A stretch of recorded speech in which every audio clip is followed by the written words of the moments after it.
సరే, ఇవాళ మనం మొదటి ఆంగ్లో కర్ణాటక యుద్ధం గురించి లోతుగా మాట్లాడుకుందాం. 1746 నుంచి 48 వరకు. విచిత్రమేంటంటే, ఎక్కడో ఐరోపాలో ఆస్ట్రియా వారసత్వ యుద్ధం జరిగితే దాని ప్రభావం ఇక్కడ దక్షిణ భారతదేశంలో కర్ణాటక తీరంలో పడింది కదా. అవునవును. బ్రిటిష్ ఈస్ట్ ఇండియా కంపెనీకి ఫ్రెంచ్ ఈస్ట్ ఇండియా కంపెనీకి మధ్య ప్రత్యక్ష పోరు మొదలైంది. మన దగ్గరున్న ఆధారాలు చూస్తే అసలీ గొడవ నేపథ్యమేంటి, ఏం జరిగింది, దాని ప్రభావమేంటి, ఇవన్నీ తెలుస్తాయి. అవును. మరి ఈ విశ్లేషణ ముఖ్య ఉద్దేశ్యం అంటే ఈ 2 ఏళ్ల యుద్ధం భవిష్యత్తులో యూరోపియన్ ఆధిపత్యానికి ఎలా పునాది వేసిందో చూడటం. సరిగ్గా చెప్పారు. ఇక్కడ ఆసక్తికరమైన విషయమేంటంటే, తక్షణ కారణం మీరు చెప్పినట్లు ఐరోపాలోని గొడవ, ఆస్ట్రియన్ వారసత్వ యుద్ధం 1740లో మొదలైందది. అవును. కాని అసలు కారణాలు ఇక్కడే ఉన్నాయి, భారతదేశంలోనే. క్షీణిస్తున్న మొఘల్ సామ్రాజ్యం. అవును, ఆ సమయంలో వాళ్ల పట్టు తప్పుతోంది. అవును. దానితో ప్రాంతీయ పాలకులు అంటే దక్కన్లో హైదరాబాద్ నిజాం గాని, కర్ణాటక నవాబు గాని, వీళ్లకి పేరుకే అధికారం అన్నమాట. అంటే రాజకీయంగా ఒక రకమైన అస్థిరత ఉండేది. ఖచ్చితంగా. ఈ పరిస్థితి అటు బ్రిటిష్ వాళ్లకి, ఇటు ఫ్రెంచ్ వాళ్లకి మధ్య ఉన్న వ్యాపార పోటీ, ఇవన్నీ కలిసి వాళ్లు జోక్యం చేసుకోవడానికి మంచి అవకాశం ఇచ్చాయి. అర్థమైంది.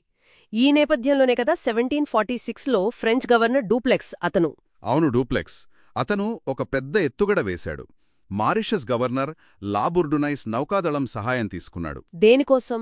బ్రిటిష్ వాళ్ల ముఖ్య స్థావరం మద్రాసును ఆక్రమించడానికి. ఆక్రమించాడు కూడా. ఓహో, అది బ్రిటిష్ వారికి పెద్ద దెబ్బే కదా అప్పుడు. చాలా పెద్ద దెబ్బ. అయితే ఇక్కడే ఒక సమస్య వచ్చింది. మద్రాసును ఏం చేయాలి అనే దానిపై డూప్లెక్స్కి, లా బుర్డునైస్కి మధ్య అభిప్రాయ భేదాలొచ్చాయి. అలాగా? ఏ విషయంలో? లా బుర్డునైస్ ఏమో పెద్ద మొత్తంలో డబ్బు అంటే విమోచన క్రయధనం తీసుకుని మద్రాసును బ్రిటిష్ వారికి తిరిగిచ్చేద్దామనుకున్నాడు. కాని డ్యూప్లెక్స్ ఆలోచన వేరు. అతను ఇంకా పెద్దగా ఆలోచించాడు. భారతదేశంలో ఒక శాశ్వత ఫ్రెంచ్ సామ్రాజ్యం స్థాపించాలి అనేది అతని లక్ష్యం. అంటే దీర్ఘకాలిక ప్రయోజనాలు చూశాడనమాట. ఇక్కడే కథ మలుపు తిరిగిందా? అవును, అసలు మలుపిక్కడే. డూప్లెక్స్ ముందు కర్ణాటక నవాబు అన్వరుద్దీన్ ఖాన్కు ఒక మాట ఇచ్చాడు. ఏం మాట? మద్రాసును గెలిచి ఆయనకు అప్పగిస్తానని. కాని గెలిచాక మాట తప్పాడు. ఓ, మరి నవాబు ఊరుకున్నాడా? లేదు, ఆయనకు చాలా కోపం వచ్చింది. దాని ఫలితమే 1746 నవంబర్ 4న జరిగిన సెయింట్ థోమే యుద్ధం అడయార్ నది ఒడ్డున జరిగింది. సెయింట్ థోమే యుద్ధం, దీని గురించి విన్నాను. చాలా ముఖ్యమైనది అంటారు కదా? అత్యంత ముఖ్యమైనది. ఒకవైపు నవాబు కొడుకు మహ్ఫూజ్ ఖాన్. అతని దగ్గర దాదాపు 10,000 మంది సైన్యముంది. 10,000 మందా? అబ్బో! మరోవైపు ఫ్రెంచ్ వాళ్లు కెప్టెన్ లూయిస్ పారడైస్ నాయకత్వంలో కేవలం 930 నుండి 1000 మంది సైనికులు అంతే. 1000 మంది? 10,000 మందినా? నమ్మశక్యంగా లేదు. మరి ఎవరు గెలిచారు? అదే ఆశ్చర్యం.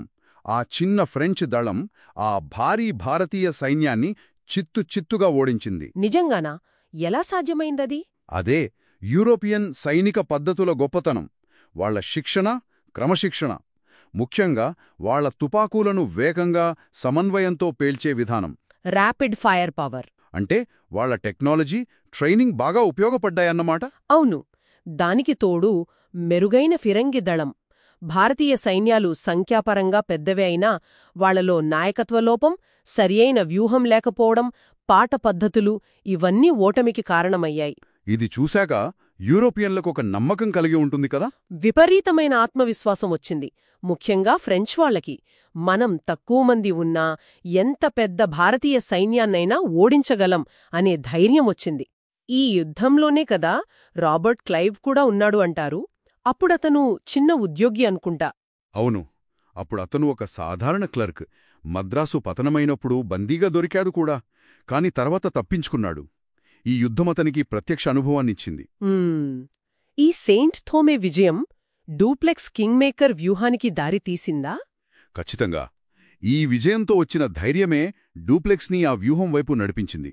అంటే స్థానిక రాజుల వారసత్వ గొడవల్లో జోక్యం చేసుకోవడం. తమకు అనుకూలమైన వాళ్లని గద్దెనెక్కించడం. సరిగ్గా.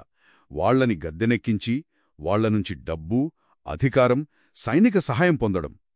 ఇది భారతదేశ రాజకీయాల్లో యూరోపియన్ల జోక్యాన్ని కొత్త స్థాయికి తీసుకెళ్లింది. ఫ్రెంచ్ వాళ్ళు ఇంత బలంగా ఉన్నప్పుడు యుద్ధం వాళ్లకు అనుకూలంగా ముగిసుండాలి కదా, మరి ఎలా ముగిసింది? లేదు, అక్కడే ఉంది అసలు విషయం.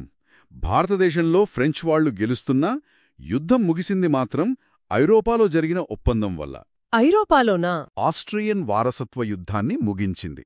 ఓ, ఆ సంధి ప్రకారం ఇక్కడ ఏం మార్పులు జరిగాయి? ఆ సంధిలో ఒక ముఖ్యమైన నిబంధన ఏంటంటే, యుద్ధానికి ముందు పరిస్థితి ఎలా ఉందో అలాగే కొనసాగించాలి అని. దాన్ని స్టేటస్కో యాంటీ బెల్లం అంటారు. అంటే ఫ్రెంచ్ వాళ్లు కష్టపడి గెలుచుకున్న మద్రాసును తిరిగి బ్రిటిష్ వాళ్లకిచ్చేయాల్సొచ్చింది. అయ్యో, మరి ఫ్రెంచ్ వాళ్లకి ప్రతిఫలంగా ఏం దక్కింది? దానికి బదులుగా ఉత్తర అమెరికాలో బ్రిటిష్ వాళ్లు ఆక్రమించుకున్న లూయిస్బర్గ్ అనే ఫ్రెంచ్ కోటను ఫ్రాన్స్కు తిరిగి ఇచ్చారు. అంటే ఇక్కడ గెలిచిన ప్రాంతం అక్కడ బేరసారాల్లో ఒక వస్తువు అయిందనమాట. అంతే. కాగితం మీద చూస్తే అంతా పాతలాగే ఉంది. మద్రాసు బ్రిటిష్ వాళ్ల దగ్గర, పాండిచ్చేరి ఫ్రెంచ్ వాళ్ల దగ్గర. కాని వాస్తవంలో చాలా మారిపోయి ఉంటుంది కదా? నిజమే, భౌగోళికంగా పెద్ద మార్పు లేదు. కాని అసలైన మార్పు వచ్చింది వాళ్ల ఆలోచనల్లో, ఆత్మవిశ్వాసంలో. ఈ సంధ్య అసలు పోటీని ఆపలేదు, కేవలం వాయిదా వేసింది అంతే. అంటే సెయింట్ థోమే యుద్ధం నేర్పిన పాఠాలు మాత్రం అలాగే ఉండిపోయాయి. అవును, యూరోపియన్ సైనిక శక్తి గొప్పదని, భారత పాలకుల బలహీనతలను వాడుకోవచ్చని వాళ్లు తెలుసుకున్నారు. ఆ జ్ఞానం అదే భవిష్యత్తులో జరిగే ఘర్షణలకు బీజం వేసింది, ముఖ్యంగా రెండవ కర్ణాటక యుద్ధానికి. చివరికి బ్రిటిష్ సామ్రాజ్య స్థాపనకు కూడానా? అవును, ఆ దిశగా అడుగులు పడ్డాయని చెప్పొచ్చు. కాబట్టి మొత్తం మీద చూస్తే ఈ మొదటి కర్ణాటక యుద్ధం ఫలితం యథాతథ స్థితి అయినా తెర వెనుక భారతదేశంలో అధికార సమీకరణాలను, ముఖ్యంగా యూరోపియన్ల ఆలోచన విధానాన్ని పూర్తిగా మార్చేసింది. అవును, యూరోపియన్ సైనిక శక్తి తిరుగులేనిదని తేలిపోయింది. భారత రాజకీయాల్లో నేరుగా జోక్యం చేసుకుని కింగ్ మేకర్లుగా మారొచ్చనే ధైర్యం వచ్చింది. సెయింట్ థోమే యుద్ధం ద్వారా వచ్చిన ఆ సైనిక ఆధిక్యత, రాజకీయ జోక్య వ్యూహం, ఇవి భవిష్యత్తులో యూరోపియన్ వలసపాలనను దాదాపు తప్పనిసరి చేశాయా? ఏమంటారు? ఇది నిజంగా ఆలోచించాల్సిన విషయమే. ఈ ఆలోచనతో ఈనాటి మన లోతైన విశ్లేషణను ముగిద్దాం.